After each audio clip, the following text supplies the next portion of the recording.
ఏడుపాయల దుర్గమ్మ ఆ నిండు పున్నమి చంద్రుని కంటే అందంగున్నాదో అమ్మ దుర్గమ్మ అమ్మవారు దుర్గమ్మ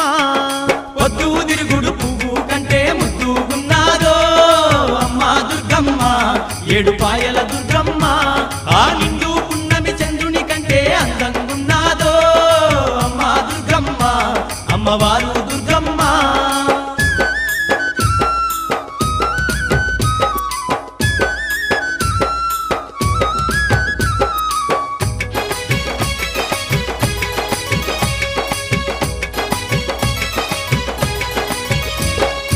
ఏడుపాయల తీరమునందు బంగారు బండ సొరికెలో తల్లి ఆది పరాశక్తి అయి నిలిసినాది అందరికీ ఆతురాలయ్యినాది